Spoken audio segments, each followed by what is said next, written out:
हो, काय सांगाल प्रभाग क्रमांक 13 मधनं आपण निवडणुकीला समोर जात आहात. तर कसं विजन असणार आहे आणि काय नेमकं आपल्याला उद्देश घेऊन आपण जनतेसमोर जाणार आहात? आज सर्वप्रथम मी आपल्या सर्व न्यूज चॅनलवाल्यांचं या ठिकाणी मनापासून स्वागत करतो. आता 2026 विधानसभेचं इलेक्शन, आपले महानगरपालिका इलेक्शन यावेळेस लागलेलं आहे. गेली 4-5 वर्ष झाली. 4 वर्ष झाली जे इलेक्शन पाहिजे नव्हतं ते इलेक्शन यांनी पोस्टपोन करून आज 9 वर्षानंतर इलेक्शन घेत आहेत. मागच्या इलेक्शन 17च्या नंतर आज. तर ह्या काळामध्ये ज्या जनतेच्या ज्या अडीअडचणी एवढ्या वाढलेल्या आहेत, महाभयंकर अडचणी वाढलेल्या आहेत, गुन्हेगारी वाढलेली आहे, सगळ्या गोष्टी. आणि त्यात आमचा प्रभाग रेड झोन मध्ये येतो. रेड झोन मध्ये आल्यामुळं या परिसरामध्ये दुर्लक्ष जे झालेले आहे, त्या सगळ्या गोष्टीची अडचण मनात घेऊन यावेळेस म्हणलं कसल्याही परिस्थितीमध्ये आपल्याला यावेळेस इलेक्शन लढवणं गरजेचं आहे. कारण ह्या लोकांच्या अडचणी जर आपण सभागृहामध्ये मांडल्या नाहीत तर खरंच आपण मागासवर्गीय समाजामध्ये जे या SC कास्टमध्ये मी जे इलेक्शन लढवतोय किंवा आम्ही जो लोक लढवत आहेत त्याला कुठलंही फळ भेटणार नाहीये. बाबासाहेब आंबेडकरांनी सांगितलं, ज्या घटना तयार केल्या बाबासाहेबांचं एकच स्वप्न होतं की ज्यावेळेस आरक्षणाला लादले ते आरक्षणामध्ये राजकीय आरक्षण ज्यावेळेस होतं त्यावेळेस त्यांचं एकच स्वप्न होतं की माझ्या समाजाचा माणूस ज्यावेळेस महानगरपालिका असेल, ग्रामपंचायत असेल किंवा आमदार विधानसभा असेल किंवा खासदार लोकसभा असेल, त्याच्यामध्ये माझ्या समाजाचा माणूस ज्यावेळेस जाईल, माझ्या समाजाची लोक अडचणी सभागृहात मांडेल तरच त्या दिवशी की त्यांनी ज्या केलेल्या याला काही कुठेतरी न्याय मिळाल्यासारखं होईल. हे स्वप्न घेऊन मी आज देखील इथं प्रयत्न करतोय. मागच्या 1997 सालापासून मी महानगरपालिकेमध्ये 3 वेळा 3 टर्म निवडून आलेलो आहे. 2 टर्म मी 2002 आणि 2017ला मी कमी मताने पडलो. त्याच्यामुळे माझी राहिलेली कामं देखील बरीच राहिलेली आहेत. त्या सगळ्या गोष्टीचं पूर्ण ह्यावेळेस संधी मिळाली ती गोष्टी पूर्णपणा करायच्यात. फार मोठ्या मोठ्या गोष्टी आहेत. आणि आपण जर पाहिलं तर विषयामध्ये हात घातला समजा मी आता, तर आपण पाहिलं मी 1997 साली आदरणीय पवार साहेबांनी एक पत्र दिलं होतं की माझ्या सेक्टर नंबर 22च्या बाजूनी मिलिटरी एरिया आहे. आता काही कॅनवे कंपनी सारख्या त्या ठिकाणी नवीन नवीन कंपनी यायला लागलेल्या, त्या कंपनीच्या लोकांसाठी एक बायपास रस्ता जर बाहेरून काढला, 100 फुटी रस्ता जर काढला तर तो भविष्यात त्याचा फायदा जनतेसाठी होईल. पण तो 100 फुटाचा रस्ता साहेब संरक्षण मंत्री असताना मी मागणी केली होती. 97 साली मी मागणी केली होती. साहेबांनी तो रस्ता जॉर्ज फर्नांडिस यांच्यापाशी मांडला. जॉर्ज फर्नांडिस आणि साहेबांनी इथं व्हिजिट पण दिली. पण त्याच्यानंतर तो विषय राहून गेला. 2000 साली पवळ्यांना महापौर झाले. मधुकरांना पवळे मी सोबतच होतो. त्यावेळेस पवळ्यांना महापौर झाल्यानंतर महापौर होण्याच्या पूर्वी आम्ही दादा साहेबांपाशी गेलो, साहेब असा असा विषय. तर त्यावेळेस साहेबांनी सांगितलं की मधू, ह्यावेळेस महापौराचं आरक्षण आलेलं आहे, ह्यावेळेस कधी आहे तारीख सांग. आणि दादा म्हणून त्यावेळेस साहेबांनी ती तारीख सांगितली आणि महापौराच्या ह्याच्यामुळे तो विषय राहून गेला आमचा. नंतर साहेब संरक्षण मंत्री झाले, मग तो विषय तसाच राहिला. आणि 2002च्या नंतर संरक्षण मंत्री साहेब झाले. 2002 ते 2007 पर्यंत मी नगरसेवक नव्हतो. तर त्या 5 वर्षामध्ये मी तो रस्ता मारून घेतला असता आणि आज ज्या काही ऍक्सिडेंट त्रिवेणीनगर ते तळवडे भागामध्ये ज्या होत आहेत त्या सगळ्या थांबले असते. आज देखील मी मधल्या काळामध्ये महेश दादा लांडगेंना सुद्धा विनंती केली की दादा, तो जर रस्ता झाला तर या परिसरामध्ये जे काही अपघात होत आहेत, जर रस्त्याला ज्या रहदारीचा अडथळा होतोय, ट्रॅफिक जाम होतोय, त्या सगळ्यातून मार्ग निघेल. तो जर झाला विषय तर निश्चित शहराला एक चांगलं हे होईल. शहरामध्ये जी येणारी संख्या आहे, चाकण MIDC असेल किंवा तळवडे भाग असेल, त्या भागातले लोक समजा इथं आले, पुणा गेट समोर जे आपण ब्रिज केलेला आहे ना, तो भक्ती शक्तीच्या बाजूचा वरचा ब्रिज, तिथून जर लोक आले तर डायरेक्ट वरच्या ह्याच्याने डायरेक्ट ते मधल्या रस्त्याने डायरेक्ट पुणा गाठतील. ते आपल्या शहरामध्ये कुठल्याच त्यांच्या गाडीचं अडचण होणार नाही. फार सोपा आणि फार फक्त तो रेड झोन असल्यामुळे ते काम थांबलं त्यावेळेस. आणि आपण जर संरक्षण आता अजितदादा पवार या भागाचे लोकप्रतिनिधी काम बघतात. दादाच या ठिकाणी शहरावरती फार लक्ष आहे. दादाच्या मागे लागून देवेंद्र फडणवीसला हाताशी धरून अमित शहाच्या परिस्थितीचा हा विषय मांडला, हा व्यवस्थित मुद्देसूद, तर हा निश्चित शहराला एक चांगला असा रस्ता लागेल की ज्या रस्त्यामुळे शहरामध्ये होणारी ट्रॅफिक समस्या बऱ्यापैकी कमी होईल.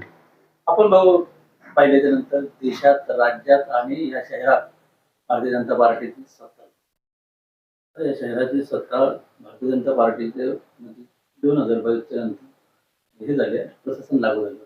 त्यानंतर जे काही पिंपरी शहरातील जनतेचं फसवणूक झालेली आहे, लूट झालेली आहे आणि त्याचबरोबर या शहराचा विकास व्हायला पाहिजे होता, त्याचा विकास झाला नाही.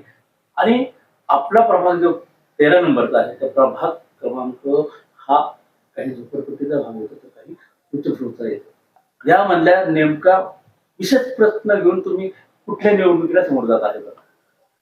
आता जर विषय धरला भाजपचा, आज मधल्या काळामध्ये मी पाहिलं या 8 वर्षामध्ये, मी 1996 साली 2016 साली मी माझ्या प्रभागामध्ये गार्डन व्हावं म्हणून 99 लाखाचं टेंडर काढलं होतं. तिथंच देवानंद म्हणून कॉन्ट्रॅक्टर नेमला.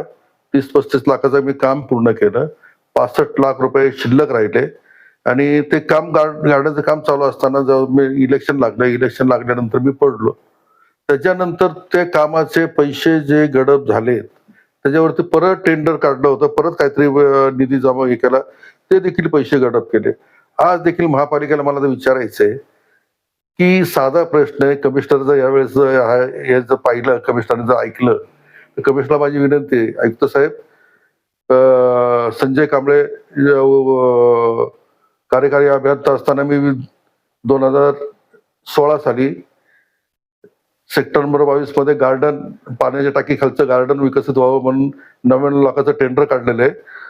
त्यात 35-35 लाख रुपयाचं काम झालेलं आहे. 65 लाख रुपये त्यातून गायब झालेले आहेत. ते 65 लाख रुपये मी माहितीच्या अधिकारात जाऊन माहिती मागून ब्लॅकमेलिंग करणं हा माझा पेशा नाहीये.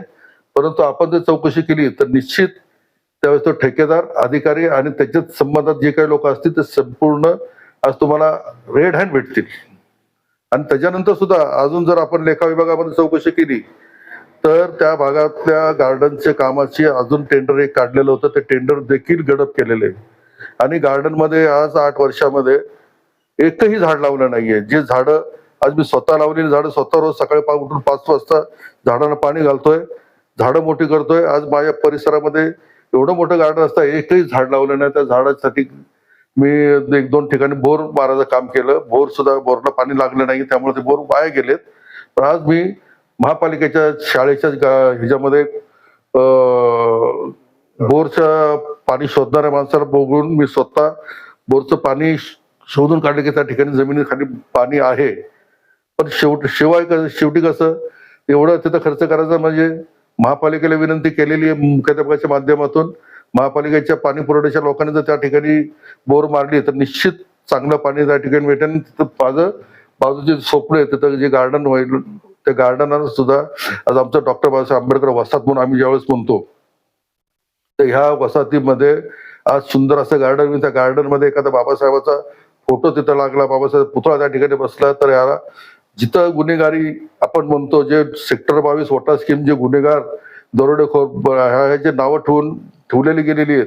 एवढी मोठी स्कीम महापालिकेने या ठिकाणी गावाच्या बाहेर भारवाडा करायच्या हिसाबाने पुनर्वसन जे केलेले सेक्टर 22 मध्ये, त्याला कुठंतरी सोन्यासारखे दिवस येतील, चांगला असा एरिया होईल, ह्यासाठी आमचं आटोकाट प्रयत्न चालू आहे. आमचा जीव तळतळतो. प्रामुख्याने या गार्डनचा विषय तुम्ही हाताळणार आहे आणि या कामाला 100% तुम्ही या निवडणुकीला समोर जाता. अनेक वर्षानंतर ही स्थानिक स्वराज्य निवडणूक लागलेली आहे. तर या अनेक वर्षाच्या निवडणुकीनंतर तुम्हाला आता लोकांनी का निवडून द्यावं या संदर्भात काय सांगा? आज या परिसरातल्या छोट्या छोट्या गोष्टीची मला जाण आहे. मी याच परिसरामध्ये राहतोय. मधल्या काळामध्ये जे इलेक्शन झालं, इलेक्शन मध्ये लोक एक जण राहिलाय प्राधिकरणामध्ये, एक जण राहिलाय निगडीमध्ये, एक जण राहिला यमुनगर मध्ये, आणि एक ज्या लेडीज आहेत पवळेताई म्हणून त्या आहेत निगडीमध्ये राहिला. आता हा परिसर पलीकडे, त्या भागातले लोक निवडून आल्यानंतर नवीन नवखे लोक निवडून येतात आणि आल्यानंतर त्यांनी त्या परिसरातली कामं करतात. ह्या परिसरामध्ये रेड झोन आहे, फक्त अधिकारी त्यांना रेड झोन म्हणतात, रेड झोन मध्ये कामं होत नाहीत. आज माझ्याकडचं डांबरीकरण झालं नाही, माझ्याकडे घरापाशी जर कमिशनर वेळ असेल ना आपण तर मी तुम्हाला दाखवतो, दगडी आहेत दगडी. मी नगरसेवक 30 वर्ष ज्या भागात नेतृत्व करतो त्या माझ्या घराच्या दारामध्ये पाण्याची रस्त्याला दगडी आहेत, कॉन्क्रीट नाहीये, कॉन्क्रीट जाऊ दे, डांबर नाहीये. टेंडर काढलेलं, ते पैसे सुद्धा काय केलेले त्या ठेकेदारांनी. ते आता जे अधिकारी आहेत ना आपले, त्या अधिकाऱ्यांना सुद्धा माहिती आहेत. आता काय मी बोलायला गेलं तर अधिकारी म्हणतात भाऊ चुकलं, भाऊ हातापाय पडतात. आयुक्त साहेब ते देखील तुम्ही चौकशी करा, ते डांबर सुद्धा खाल्ले गेले. महापालिकेमध्ये 4 वर्ष सत्ता लोकप्रतिनिधी नसल्यामुळे मी त्या मागच्या नगरसेवकांना नाव नाही ठेवणार, पण या तुमच्या अधिकारी कधी कुठल्या साईटवरती जाऊन त्यांनी बिलं काढण्याच्या आधी चौकशी केली का? तेच ठेकेदार येतात, तेच मोजमाप घेतात, तेच घेऊन जातात. महापालिकेचा अधिकारी कधीच मोजमाप घेण्यासाठी या परिसरात आलेला नाहीये.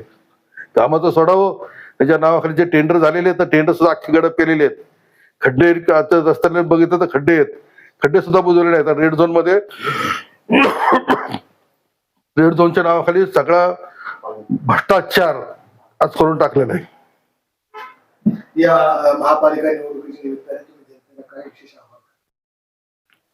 जनतेला माझं एवढंच आव्हान आहे की आज तुम्ही स्थानिक माणूस बघा, स्थानिक माणूस बघून आपले स्थानिक प्रश्न सोडवणारा माणूस बघा. खरोखरच तो माणूस प्रामाणिकपणे काम करणार आहे का? का नुसतंच आपण काही लोक, आता पैशावाले लोक या परिसरामध्ये आलेले आहेत, काही पैशाच्या ह्याच्या नावाखाली लोकांचे बसमध्ये बसून लोकांना बाहेर घेऊन जात आहेत, इकडं तीर्थक्षेत्रावरती नेत आहेत. त्या लोकांना कुठल्या नगराचं नाव माहिती नाहीये, कुठल्या बिल्डिंगचं सोसायटीचं नाव माहिती नाही, काही माहिती नसताना फक्त पैशाच्या जीवावर जनतेला लालच द्यायची आणि घेऊन जायचं, आणि तुम्ही मला मतदान करा, मी तुम्हाला पाहिजे तेवढे पैसे देतो. 4 कोटी रुपये म्हणजे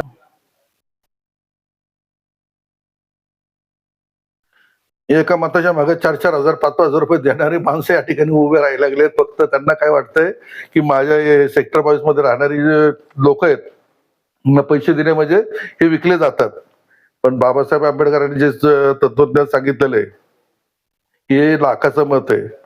हे मत ज्या गरीबाला भिकारी असणाऱ्या माणसाला सुद्धा एक मताचा अधिकार आहे आणि राष्ट्रपतीला सुद्धा एका मताचा अधिकार आहे.